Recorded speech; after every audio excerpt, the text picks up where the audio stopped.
Thank you everybody for coming today. We really appreciate your time. I'm very excited. I'm based here out of Cleveland, Ohio with State Street Global Advisors. I'm the regional consultant. What I serve as is a conduit between kind of what we talk about, the marketplace that I represent, and our home office resources with Dave. I'm going to give you a brief overview of State Street. And when I say brief, just a couple minutes.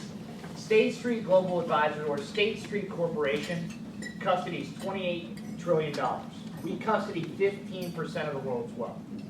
State Street Global Advisors, who Dave and I work for, we are an asset manager. We manage about $2.1 trillion as well. On the ETF side of the business, and exchange-traded funds, we filed the first exchange-traded fund, which is SPY, back in 1993. It is the largest, most liquid traded security in the world. And then of that, our entire suite of products, over 150 ETFs, that manages roughly around $415 billion. Dave is our head of research. And, you know, I've enjoyed talking with Dave a little bit today. I asked him, a number of questions. I said, Dave, is there anything interesting outside of work that you do? It turns out there's nothing. He doesn't do anything outside of work. But he's got a 10-month-old, and we can excuse him for that. But again, I'm excited. I'm very excited to have him out here, out of Boston and New York. Sometimes we get our resources out here a little bit late, but Dave was so gracious to hop on a plane and come see us today. So without further ado, Dave Mazza. Yeah, thanks a lot, Mark. And thanks everybody for having me today. It seems like I'm going to have to come back on the 12th for the Hot Fry House, but that's okay. Please join us. Exactly, yeah. So today we're going to talk about active and passive management. And this is probably a subject that I think some folks, maybe we gloss over, or it's an area where the debate is so heated on one side or the other because that's how either we've been trained or we believe that for whatever reason it might be, the data has driven us to make a decision either way, that it can kind of bring out the best and worst, I think, of investors. But what we're going to go through is just the landscape of where is the active passive debate today, because this really manifests itself in what products are investors buying. Are they buying mutual funds or ETFs? Although those vehicles can hold passive or active underlying strategies, you tend to think of an ETF as passive and a mutual fund as active. So that debate is a different one. It's changing a bit over the years. Talk about kind of the theoretical environment, and then really dig into what are we seeing with the data? What plays out between different approaches to investing? And then get into how we're seeing our clients, which both include institutional investors and financial advisors in the retail public, implementing active versus passive, or better yet, active and passive today. So this goes back to kind of what I said at the intro, is that I think folks, when it comes to this debate, this discussion, have some confirmation bias. Rarely we have an unbiased view, because potentially our business has been built off of active management, or our business has been built off of passive management, and that's fine. I think we just need to recognize that when digging into the data a bit. And that's one of the reasons why I think there's so much debate on either side of this. So let's take a look at what the trend has been. I think if we read financial news, I'm sorry for those in the back, it's probably a little hard to read.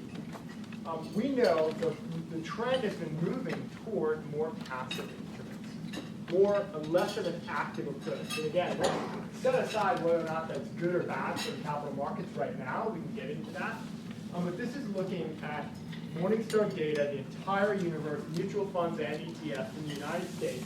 And actually the data is fairly similar ex-US. It's not quite as stark yet. The money, if we combine passive mutual funds and the ETF market, which is 99% passive right now, we see the trend has gone from fairly minimal back in 01, about 22%, to one which is much greater. So now less than 70% of the US wealth market that's available for folks who can buy mutual funds and ETFs is less than that is actively managed. And if we were to go back further in time, the numbers would be even greater on the active side. Because you have to remember, the first passive fund is a relatively new concept. Benchmarking may have been around for a while, right? We know the Dow Jones Index, Standard & Poor's. But the first passive investment available to an investor was not until the 1970s. the first passive investment available to an individual via a fund was not until 1975. And it wasn't until 1993 when we launched SPY, the first ETF, which is a passive management. So again, I think this debate, we just got to put the context around it and why some of these trends are occurring. And that's what we'll talk about today. Let's look at attitudes towards active versus passive management. There's two good studies. And much of these are concentrated more in the financial advisor community, but at least when I'm talking to folks, that's where I tend to see some of the most heated debates about this occurring, is if people agree or disagree about whether or not they want to be active or passive. So again, just setting the table here, and there is a universe of folks, about 75%, that think they should be combined together. But then if you look at the expectations for doing more of the same from an allocation point of view, there is a bias, which is, of course, benefiting those folks that are offering ETFs, toward moving toward that framework. Bias toward staying the same or increasing. So again, this is consistent with why what we're seeing is maybe the trend, the pendulum is swinging very far inside of the passive. But when we talk about active management, and again, I think for most of us this may seem rudimentary, but usually, because in some ways it is, but usually we sort of, I think, forget it, is what do we really mean? Anytime we're making a decision to move from cash, we're making an active decision. Oftentimes we get stuck here at the bottom of the rung, that active management is only about picking stocks, picking companies. But really, the way we see the spectrum, and the way that you see it in the fund space, which we're playing out, is that there's a multitude of different approaches, there's different levels to being active, whether or not we're doing it at the asset class level, across countries, sectors, industries, etc. And then how you manifest that can be extremely important, because you have this spectrum from passive to active. On one hand, fully market capitalization weighted. That's what I think our bias towards passive. But you know what's blowing up that expectation? And again, we could spend a separate discussion talking about that, is all this trends of smart beta. So now we're combining active and passive management. When we run those numbers on the passive side, that's pulling in the smart beta numbers now, which is growing. It's growing in on the retail side, it's growing on the institutional side, massively. And then it leads up on, let's say we're really making active decisions. You could be an enhanced indexer, right? You're saying I'm taking low tracking here, I'm taking low risk. Getting into active quant, fundamental, and then out until the alternative. So again, different levers to pull and different touch points about what is my risk relative to a benchmark. So I want to talk a little bit more specifically about smart beta, because this is a trend which is disrupting this debate and making it a bit harder to fully integrate what is one versus the other.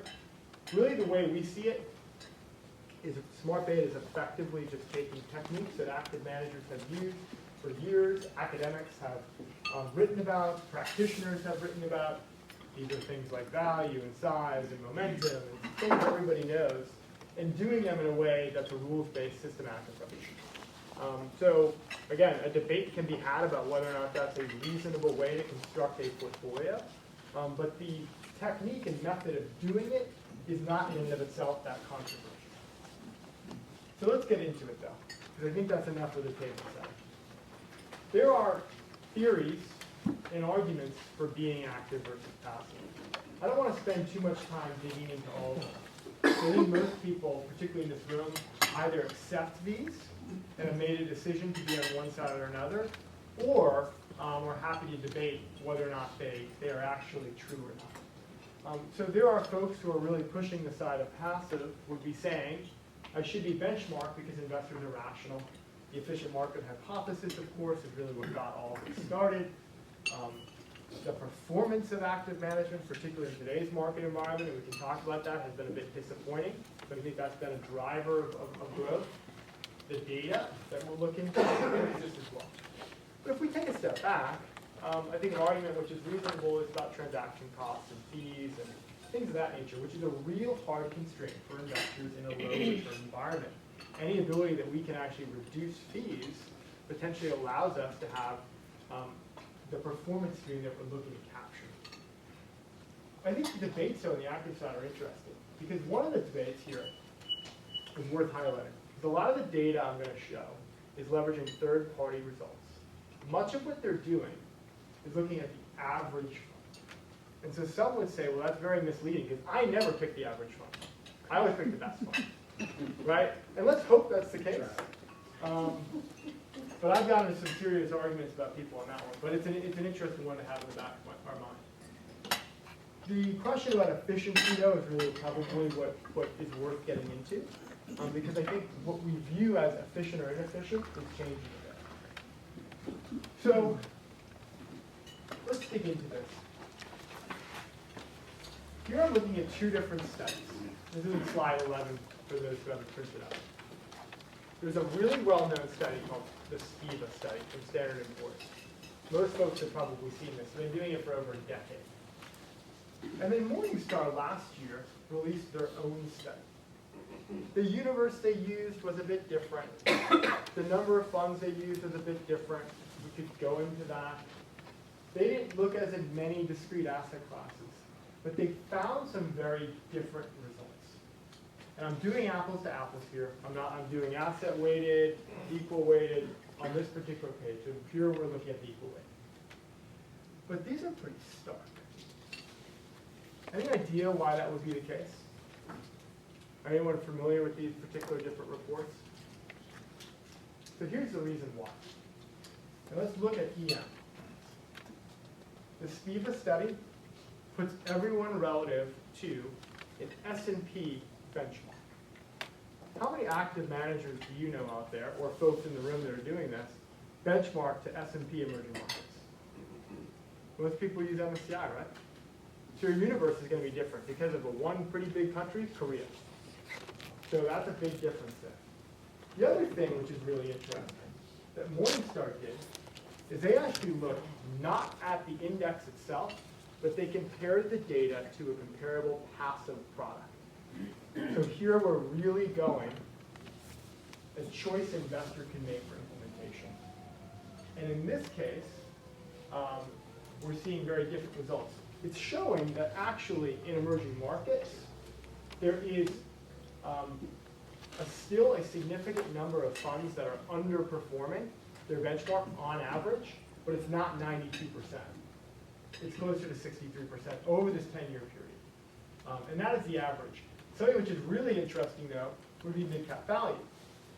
In mid-cap value, if I'm looking just at the SPIVA study, I would say, wow, this is an area I probably wouldn't want to use my risk budget to pay for an active manager. But if I look at the Morningstar results, it's a bit mixed.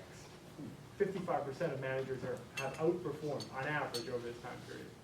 So the reason why I'm kind of belaboring this point is these are two studies from two well-respected firms coming up with vastly different results. And they get quoted in the media, or they become constructs that we believe in because we stick to a data point that's telling us something very different about particular decisions that we might be making when managing wealth. So that's the context here. And we're going to look at the different databases a little bit, and we'll just always recognize that there's a bias in each of them. Again, we're looking at SPIVA. They're comparing it to S&P benchmarks. And we're looking at the Morningstar data, which I have up on this screen here.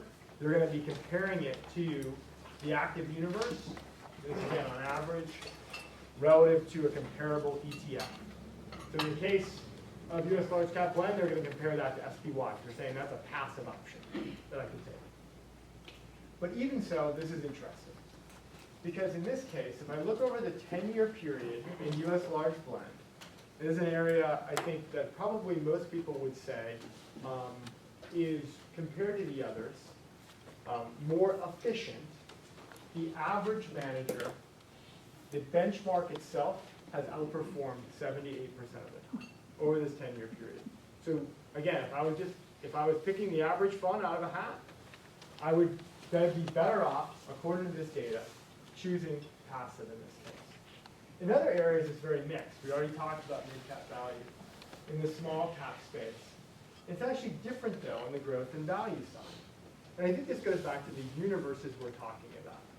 Because actually, in this case, we tend to think, and I don't have small cap blend up here, but it's actually, as you'd expect, to be somewhere in between that. The universes are very different. Most people's bias is that small cap is much more inefficient than large cap. the data does not show that even if that's the bias, that actually becomes the case. It actually more shows in a value universe, on average, over this time period, which has been a unique time period in the markets, investors in the value space have had an easier time outperforming than have growth managers, based off of the universe there. So again, not necessarily right now trying to make a judgment about whether or not that is a good thing or a bad thing, but that's the reality of what the data can show. This is interesting because it doesn't just look at the average from the number of managers outperforming or underperforming. It looks at how much they're adding value or actually detracting from value. Meaning, if on average, how much am I losing if my managers are doing poorly? And here we can see in some cases, when we kind of flip the numbers here, the underperformance can be quite costly. So over the last 1 year, for example, if we go back and look at that mid-cap value, here 80% of managers last year underperformed. And on average, they underperformed by about 330 basis points. So that's fairly significant after cost underperformance. That picture changes when looking at the 10-year period, and we have those market cycles in there. And that's actually additive after fees. Again, flip the data just so we can make the point. So now that I've kind of talked about the active equity side, most people are probably saying, wow, this looks pretty stark. I thought this was an active passive presentation, not just necessarily a bashing active. That's what the data shows us. We're going to talk a bit, so bear with me here. This is not all about bashing the active. Let's look at fixed income. Because again, I think what I want to elicit is the fact that we as investors may have some opinions about what's inefficient and what's not inefficient. And to me, this slide is one of the best ways to kind of elicit that thinking. If I would blindly think, if I was to poll probably this room or people that's on the street, what would be more efficient? What would be better yet, what would be more inefficient? Meaning if I was given money, where would I have the ability to choose an outperformer versus an underperformer? In fixed income, I think most people would probably say high yield versus investment grade. That's not necessarily the case according to what this data shows us.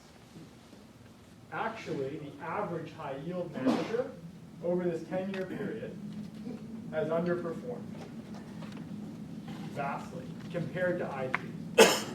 So that would change my perspective on this. The reason why I think this is the case, and I'd be curious if other people have opinions when we get into Q&A, is that maybe the levers I have to pull in investment grade, the mandate I have is larger. In high yield, I'm just effectively doing credit. I'm just being a bit blunt here. In investment grade, I have credit. I have the yield curve. I have the shape and slope of it. Different instruments to pull. The benchmark itself has a different number of securities that are actually investable. The liquidity side plays less of an impact here. So there's all sorts of elements at play when looking into that. Broadly, if I'm just looking just blindly, I think what a lot of investors do is that they would say, well, let's just go follow that. But the data doesn't show that. There's much more money managed in high yield, for example, that's managed actively than passively. What we'll show shortly, after we get through this, that there's something unique that also plays a role here. So here's looking again what we looked at on the equity side, the performance differential. And again, the impact that underperformance has had in the fixed income and the bond market is less than it has had on the equity market, but it still makes sense. In this case, and here we're kind of making the point here, if we are investing in these sectors, in investment grade, mortgage-backed, municipal bonds, there's still due diligence required to choose those managers. That's an area where, based off of the experience we've seen, probably better to be picking active there than necessarily just blindly picking passive.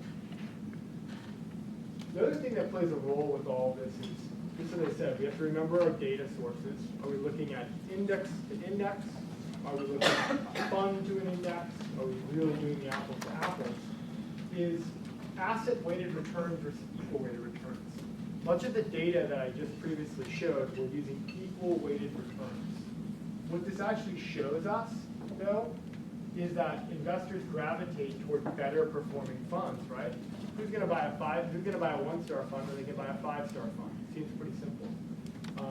But in some cases, this matters quite a bit, meaning in the far and large cap space, about 148 basis points of difference in return, 99 basis points in emerging markets, over a particularly long 10-year time period. With, in this case, the data ends a little bit earlier than we'd like, just because this data comes out a little bit later.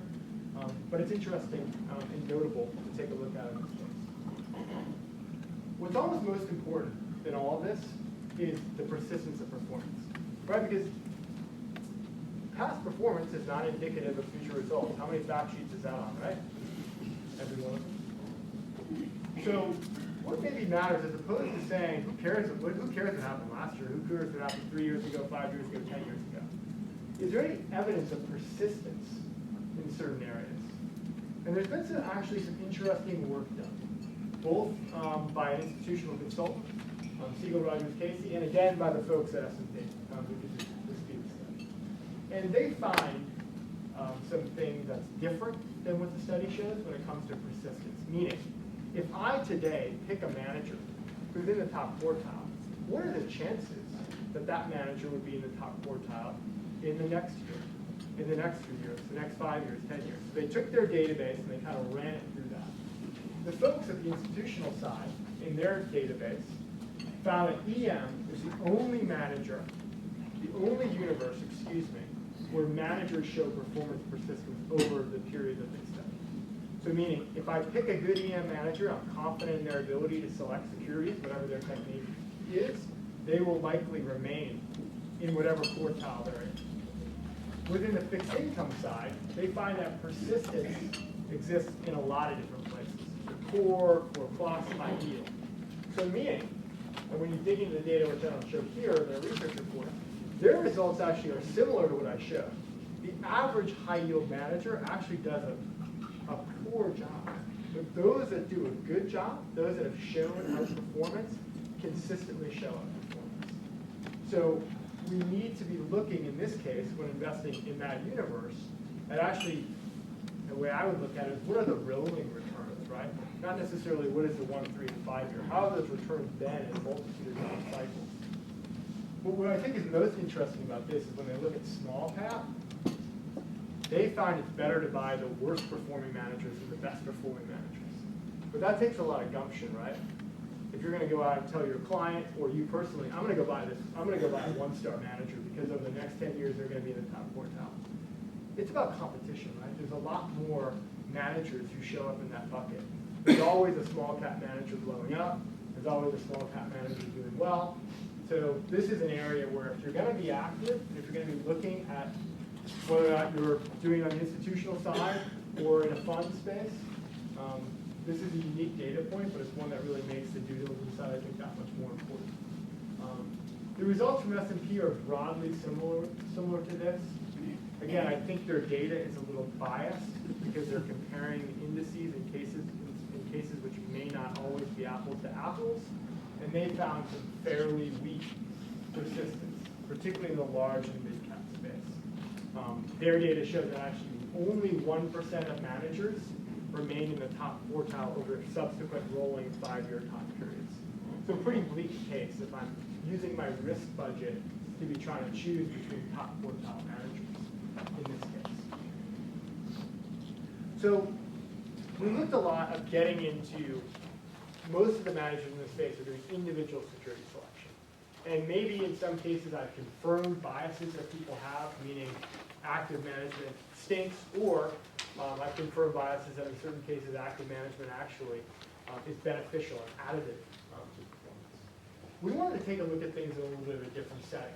And because what we've seen when we're out talking to investors is that we know there's a group of folks who are putting a lot of their pools of capital passively, saving that cost that they would by choosing active management, and using things like tactical asset allocation funds, or using global allocation funds. And so we kind of borrowed the methodology that Morningstar used. And what we found is that looking at the database, what managers call themselves tactical, meaning they have the ability in their prospectus to go to cash if they want. They don't have to follow just having effectively constraints on them from a portfolio construction standpoint. And what this data showed us is that in a market like '08, these guys, they did very well. 88% of them added alpha relative to the benchmark. Now, would you satisfy being down minus 20%?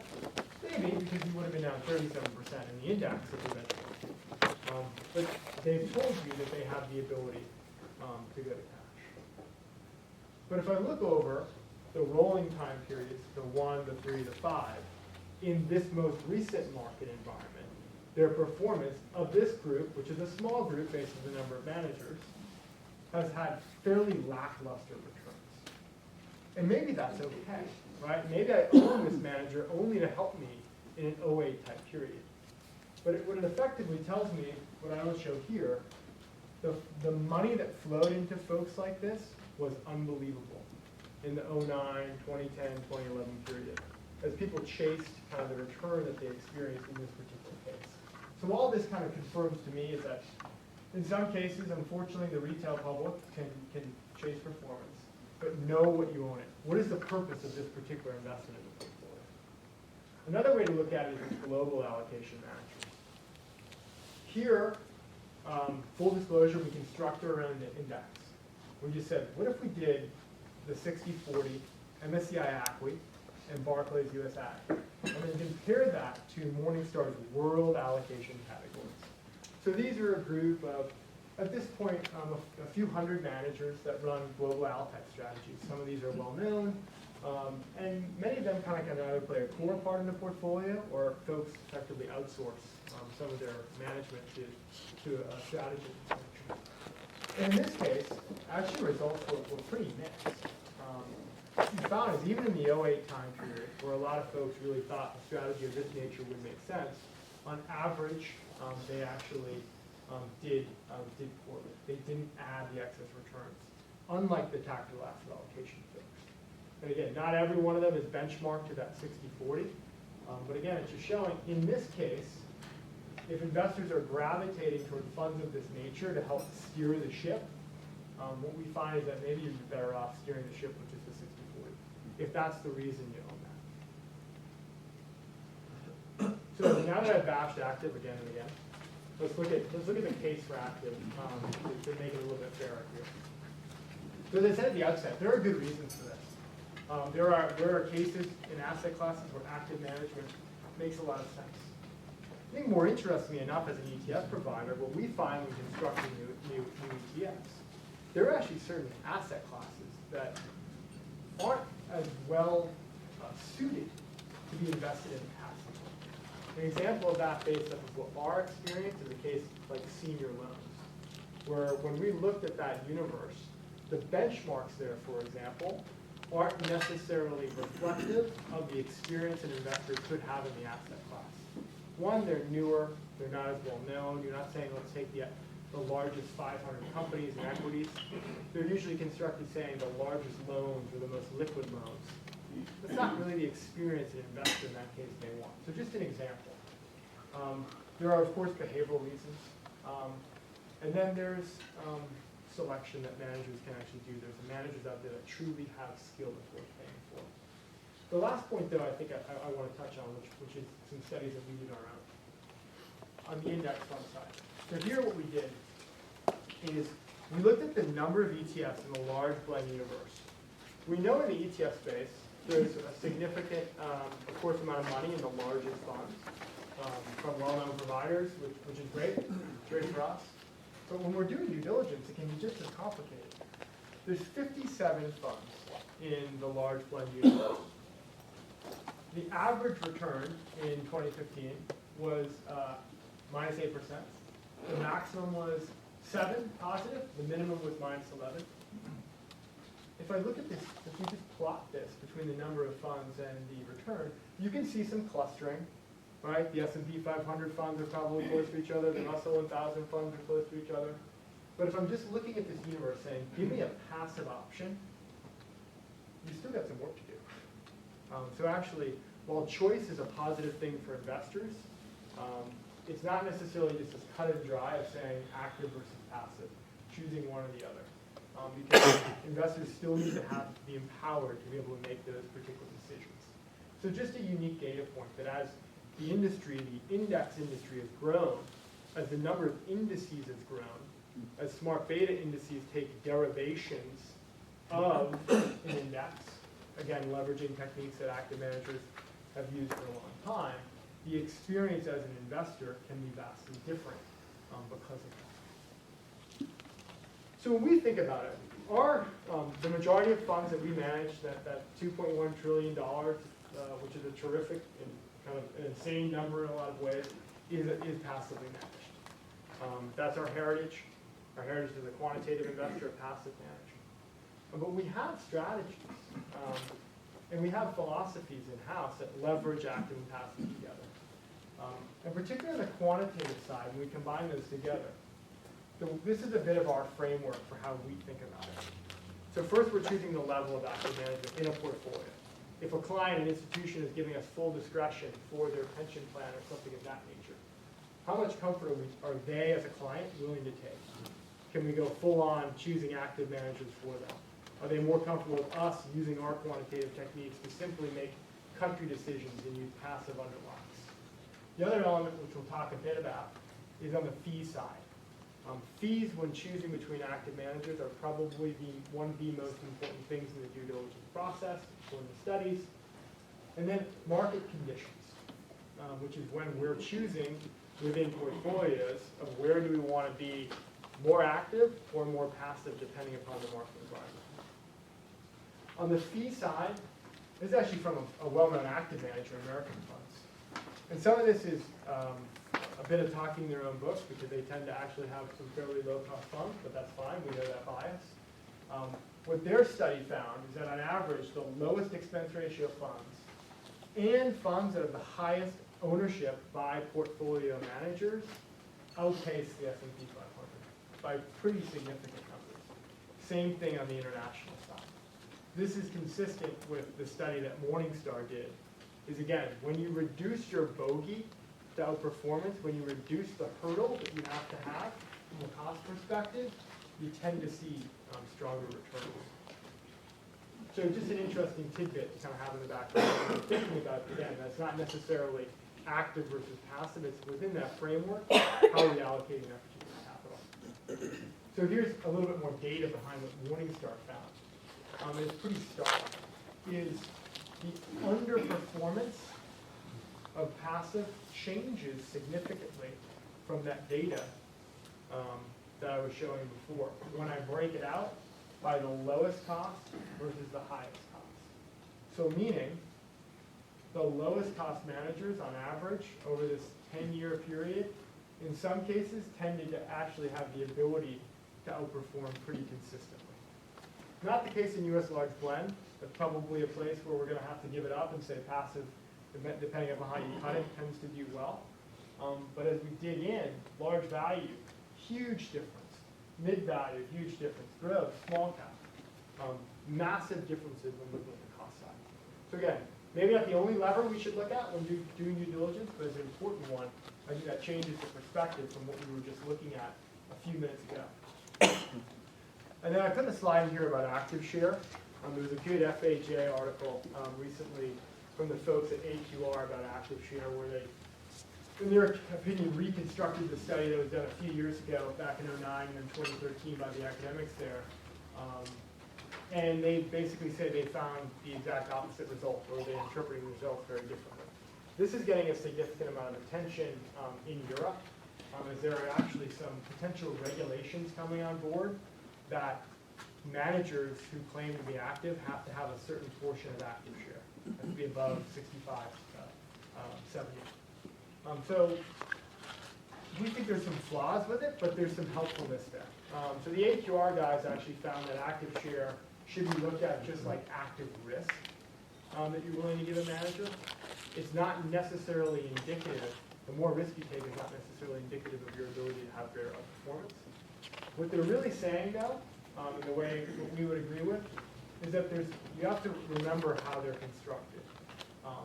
There's a mathematical formula, it's a pretty simple one to get to it, But if we're running active share in the Barclays Ag Universe, there's 8,000 securities, right? So most managers are naturally going to have active share, a high active share. If I'm an equity manager and I'm owning EFA securities or owning EM securities that I'm benching the S&P 5, I have all these out-of-benchmark names, my active share is going to be a lot higher. So again, it's a statistic, it can be useful, but it's not necessarily indicative, in our opinion, of what that is going to mean for potential outperformance. So let's talk a little bit about the environment for active, because I think, and I skipped over a lot about what potentially has been going on over the past few years of why the environment and why that data, particularly in an area like large growth, has seemed so stark for why active managers have done poorly. There's a few elements at play here, but we've isolated 3 of them. Part of this is because much of their attention is paid with this. Mathematically, all of these can be interrelated as well. But we believe that the volatility environment plays a role with active management. We believe the correlation environment and the dispersion environment, the cross-sectional volatility. And that actually is one of the most important ones. So we'll get into the numbers behind this, but the way we think about volatility is that there's a sweet spot for volatility, right? Again, theoretical environment for active management. I probably don't want too low a volatility. I also don't want too high a volatility. I don't want things whipping around too much.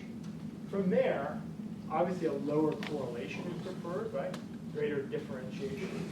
But what's really important, particularly about picking individual securities, is I want a wider dispersion of returns. I want an environment where stock A is very different than stock B. So if I'm a good stock picker, and if I pick stock A versus avoiding stock B or even shorting stock B, I can capture that difference in performance. So what has the environment been of late, starting with the volatility side? So markets probably feel pretty volatile. And here we're using rolling numbers to make the chart a little bit less aggressive, rolling 3-month standard deviation. But actually volatility has been fairly subdued. The easiest way to look at volatility, but implied volatility is the VIX. They now have VIXs for a variety of markets. We just look at the rolling volatility. And the area there, at least looking at the averages we're showing here, the 10-year average, we've actually been in a low volatility environment. Again, it hasn't really felt that way, particularly with the whipsaws in the markets. But because when we have an environment like 08, which again is probably an extreme environment, and even if we go back further in time, simply by looking at standard deviation of security returns in these different universes, it's actually been fairly low. It's been trending a bit higher. One of the reasons why we think it's been a bit low is because of the amount of extraordinary monetary policy and the convergence of monetary policy. When you have the Federal Reserve, the Bank of England, the ECB, the BOJ, all doing the same thing, it's leading, or it had led to a convergence of expectations from investors and effectively a collar on market returns. Now, in 2016, well actually I should say in 2015, we started to see the potential for divergence of monetary policy. Time will tell if that actually occurs. If we see the rate hikes that effectively the Fed is discussing versus the zero interest rate policies that's occurring outside the U.S. That's a real difference in monetary policy. It's a real difference from a sentiment perspective when investors are looking across and within markets. So when we're thinking about this, we see volatility, again, being way below averages. Let's look at correlation. And a few years ago, correlation really got a lot of excitement because everyone said correlation is what you want. Well, of course they did in the time of stress. This is an area where, again, we actually see correlation being lower than correlation improving, but still actually being, in some cases, different than its long-term average. So we're happy to sort of see that movement, because if we have securities within an asset class all moving in one direction, not a lot of differentiation. So that when you have high correlation, the backdrop is a bit difficult for active management, although the trend has been a bit better. So something that we are keeping an eye on. But correlation, and again, I think everyone in this room knows this, it's very different than dispersion. So here we just look at stock A and stock B. The correlation of these stocks is 0.1, it's 100%. But one stock is like 12, one stock is 6. So instead of correlation, where we spend a lot of time is on dispersion. Correlation matters, volatility matters. What's beginning to change, and could change as this has, when you think about the regime, the dispersion regime, this is where things are looking a bit different than it has been. And it's looking a bit different than it had been in the small cap universe and the emerging markets. So if I look at the rolling 3-month averages, we look at averages over different time periods as well.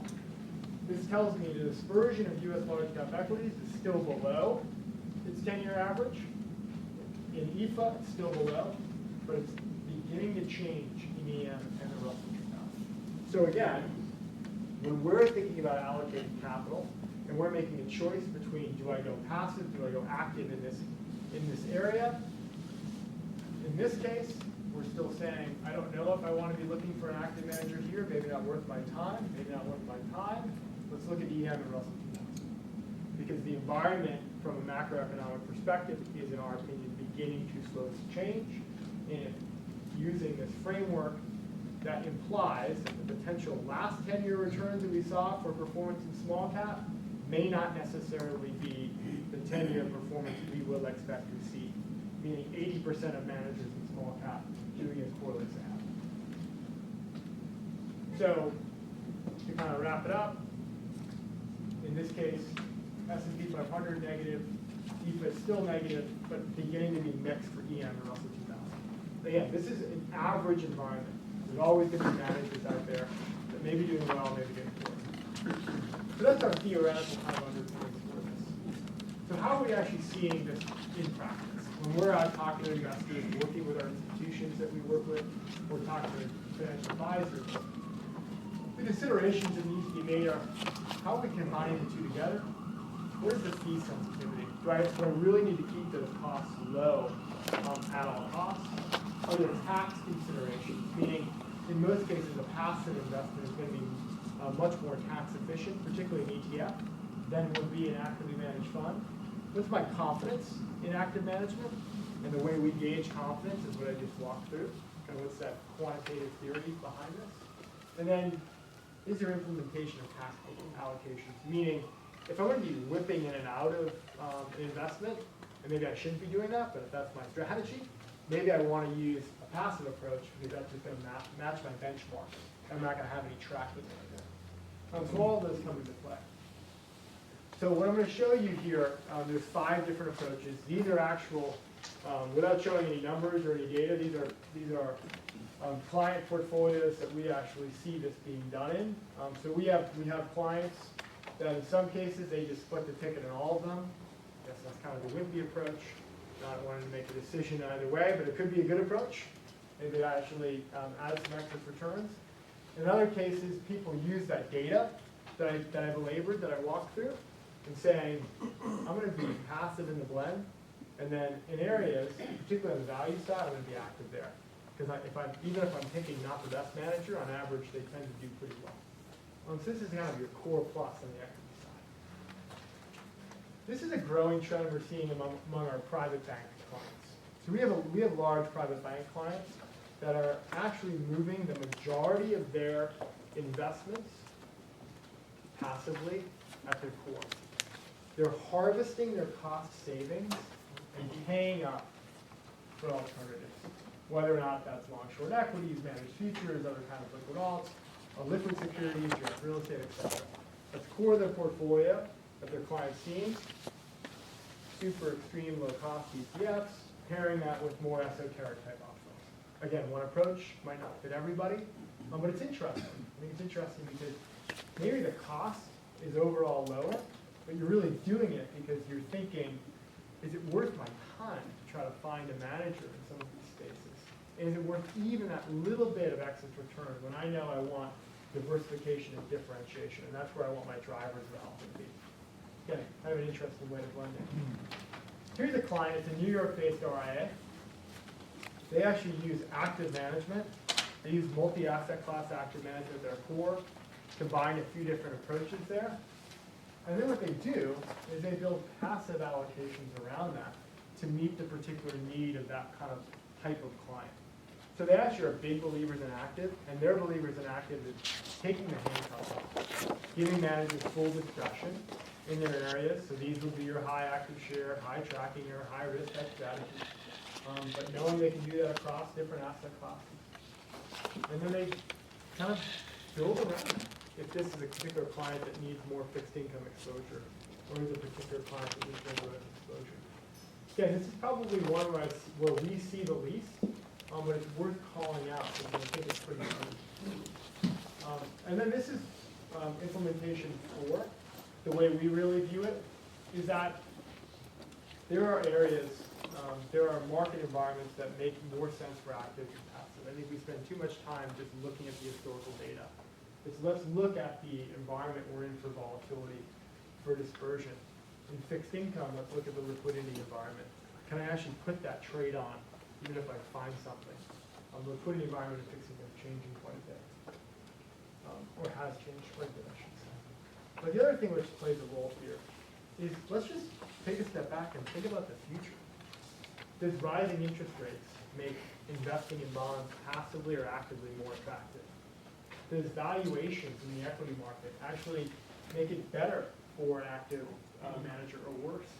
And then what about currency volatility, right? Currency volatility never really mattered until we've seen it over the past few years, where the USD has been performing up until recently very strongly versus its major pairs. So all of this needs to play a role when looking ahead. And of course, what's going to make a market is most people are going to have different opinions about what the impact of this will have when it comes to investing. And then this is just a completion strategy. Again, this is a strategy that we see used in a lot of cases by our RIA and private banking clients, where they are continuing to use, where they have legacy stock positions in large cap equities, for example, and they're augmenting around that with passive indices. So when a client sees their portfolio, they're not necessarily seeing it move completely from what was a stock selection strategy to just outsourcing it with funds or things of that nature. And these folks actually still maintain a lot of control of this. The way we actually also see this being done, in a little bit of a different setting, is among some of the large pension plans that we work with. Is that in some cases they still want to have some ability to pull the lever from an active perspective, but they're just going to pair that with low-cost passive to round out and complete their portfolio, where they either don't have the budget or analysts to do that work. So in a lot of cases, that tends to be ex-US or in small and mid-cap. So again, just another interesting kind of completion type strategy. So let's kind of wrap this all up with our dashboard. And here is effectively, if I look at the historical data and I look at how we tend to put capital to work, and some of this we could debate of how this came about to be, is there are cases, and again, this will change through time, of where you want to be active versus passive. In this case, investment grade corporate bonds, that's an area where we're going to say active management probably makes more sense than just going passive. Senior loans, it's a case active management. High yield's a bit mixed. I think high yield is a distinct asset class from loans. Convertible bonds, again, I didn't show the data here. This is in this case, we actually find that an index-based approach outperforms 90%. If I'm doing mortgage-backed securities, active there. Right, so again, all of these are not necessarily right for everyone, but if there was push come to shove, it's effectively how we would see the environment today. So that concludes everything that I had prepared for the remarks. Thank you for your time, and if there's any questions, I'm happy to address them. Yes? Yes, you, yeah. Thank you. Yeah, first, thanks for the wonderful presentation. I have 2 questions. The first is for your strategic goal. You mentioned the dispersion and the breadth. how do you measure this burden and breadth? I understand for this burden you mentioned for two stocks, but how do you measure that at portfolio level? The second question is, have you ever compared the market value of ETF as a whole and the market value of the underlying asset? And yeah, just want to hear some statistics. Yeah, sure. So I'll answer your second question first. So if I look at the ETF universe compared to the capitalization of equities broadly, it represents 3% of the market. So it's actually pretty small. If I do that in the bond universe, and I look at the global bond universe, it's 1%. So even though ETFs are a $1 trillion industry, a $2 trillion industry, they're still relatively small compared to mutual funds and compared to other areas. If I look at just U.S. equities, though, that number bumps to 5%. So it's growing. But if I combine mutual funds and households, that's about 55%. So you can still it's still pretty small based on the assets under management. Is that a common practice for ETF to use some derivatives to meet their goals? The majority of ETFs in the U.S. do not use derivatives. I was talking to a few students here who's come to us from Penn State. They've been experimenting with some levered inverse ETFs. Those are all derivative based. So that's something. So outside of the U.S., it's more of a derivatives market. But if you are buying, or if you just were blindly going to buy an ETF portfolio and choosing non-levered or non-inverse products, they would be owning the individual securities, either fully replicating them or sampling them in the case of fixed income, which you tend to see. To answer your first question, the way we measure, the way we do these measures, and I'll go back to that slide in this case, so we're actually looking, most people think about volatility through time as standard deviation. We're actually taking all the pairs possible and looking at the average volatility, the cross-sectional volatility. So meaning, what is the average difference of all 500 stocks in the S&P 500 versus each other? The way, and we don't show it here because it's a bit, one, it's a bit harder to quantify, and two, when we, it's a bit more theoretical than what can be quantified here in regards to the liquidity environment. It's generally is from the sense of the market, is this a market which has improved, better liquidity or worse liquidity? For example, in the fixed income market, which has probably, you guys may have seen or have speakers about, that's an environment where liquidity at the individual issue with individual bonds, because of the decrease in dealer inventory, has become a lot less liquid than it once was. Meaning the average cost from a bid-ask spread of an individual high-yield bond right now, it's about 150 basis points. So we would call that environment, the liquidity environment in high yield, for example, to be weak based off of that, because it's ramped up considerably. You also mentioned the breadth. Is that for your strategic goal? Yes.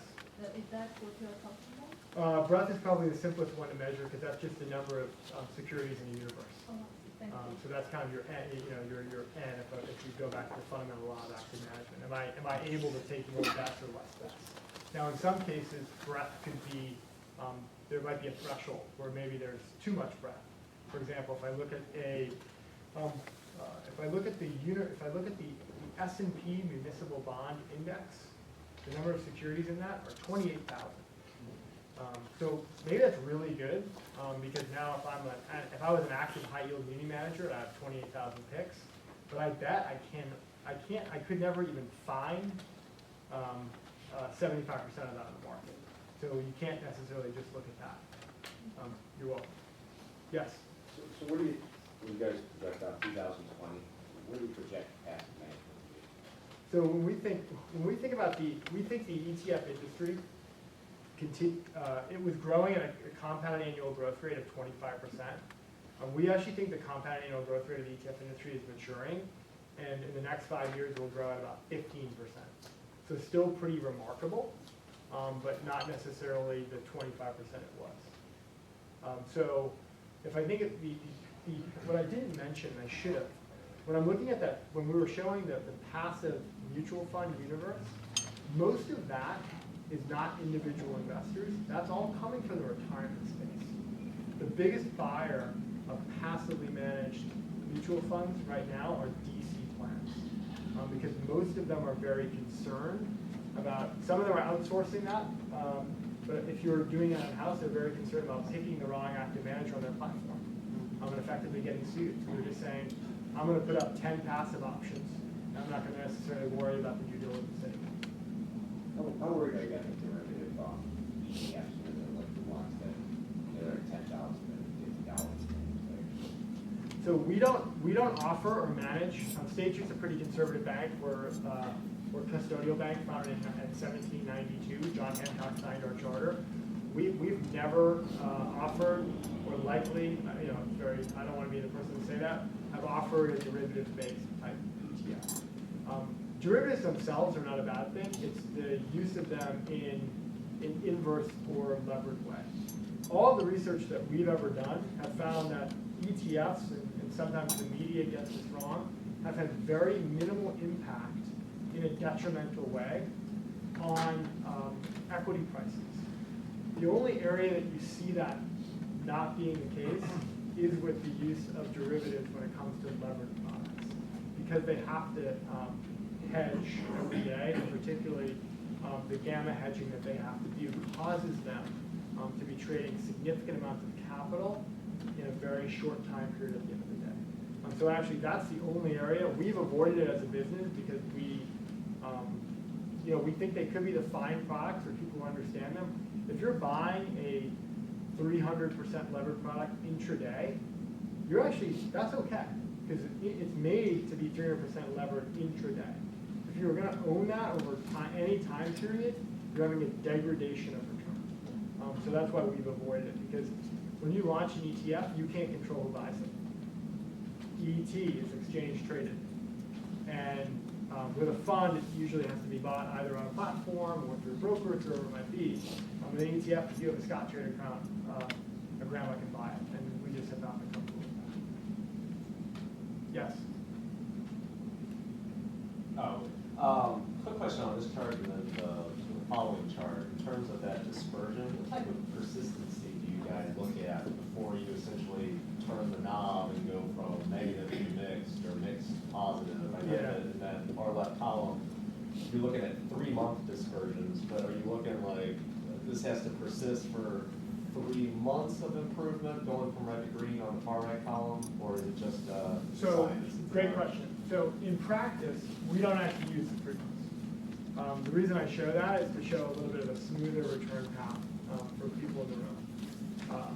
We actually, if we're putting this in practice, we look at the 1 month, which can be really choppy, but we're looking at that, to your question, of that persistence of that 1 month, and then effectively smoothing that, and then comparing that to its rolling window. So we take, if you take, let's say, 1 month, all the 1 month data points can be super choppy, and then you build windows of that to find persistence.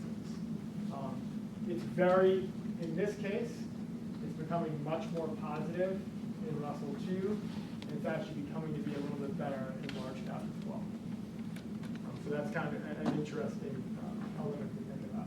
Now, there are firms out there who, we're not the only ones who look at things this way. Other people have used much longer term windows because it depends on your time horizon.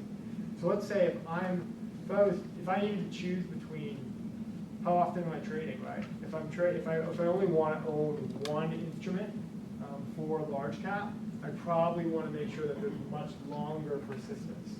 If I'm willing to change on a quarterly basis, I can be comfortable using the 1 month data. So some of that's going to change.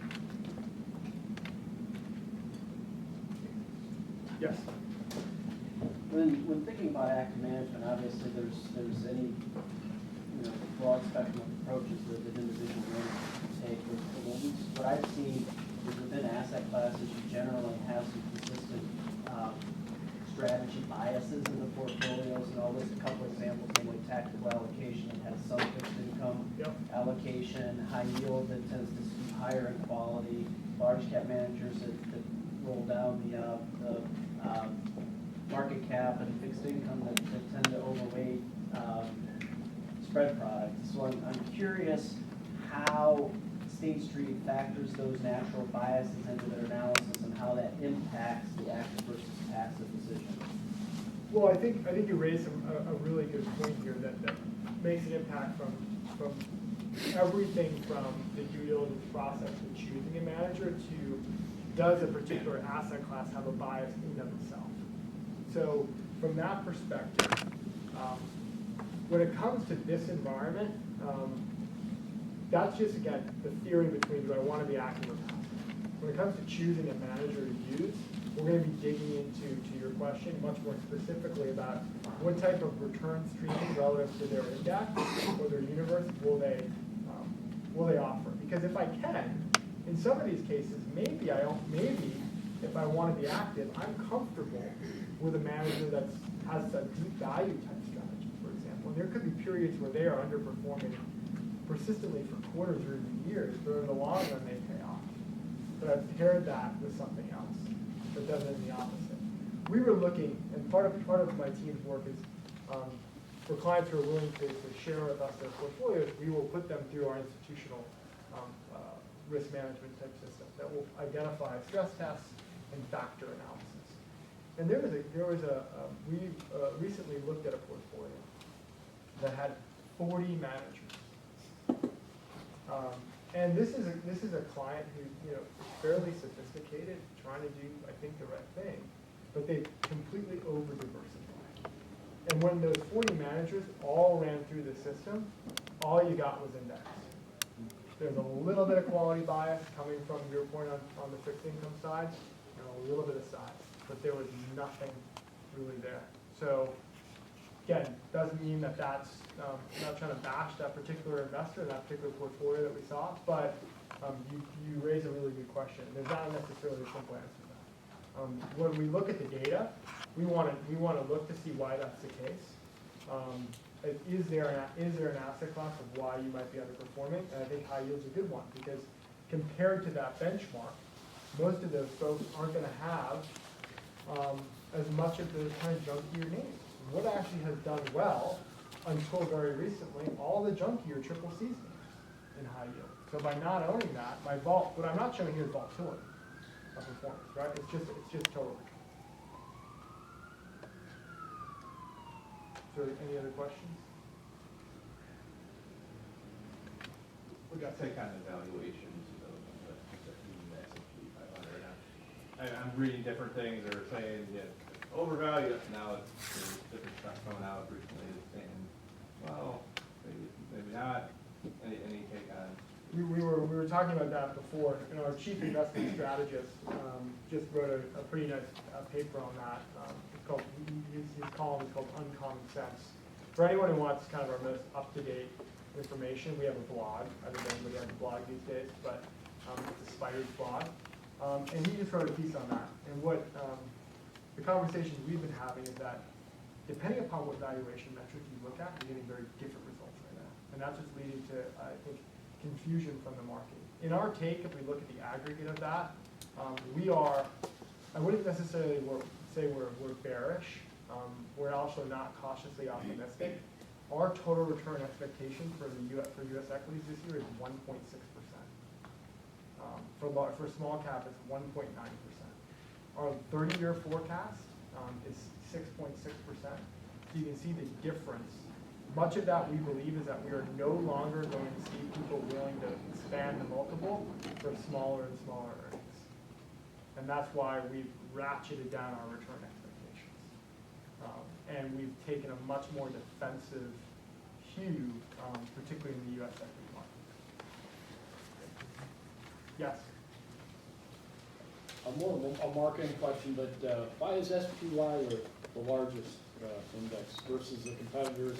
I've heard your competitors claim they have different bookkeeping aspects to their index funds for the S&P 500, but I'd just like to hear your So we have the benefit of being the oldest. We were launched in 1993. We're the most widely held ETF by investors and institutions around the world. We trade at less than a basis point every day. SPY is the most widely traded listed security in the world. Trades 4 times as much as Apple every day. So there are certainly other options that take different approaches, and some people always say, well, why don't you change this about SPY or do something different? Sometimes there's nothing wrong with an original approach. And when you have investors who have built it to be a $180 billion product, we feel pretty confident what we've offered, particularly when it comes to trading costs. And that's very important on the ETF side when it comes to due diligence, right? We know when doing due diligence on active, we're hopefully not just looking at performance, but we're looking at the philosophy, the process, the people, the price to get there, and then the results we saw via performance. On the ETF side, because we're buying them on an exchange, we need to care about the liquidity.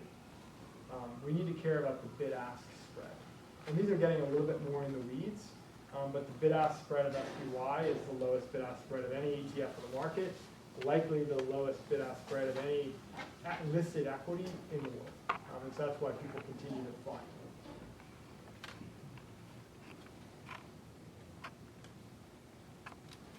Well, if there's no further questions, thank everybody for coming out, and I'm really glad I had the opportunity.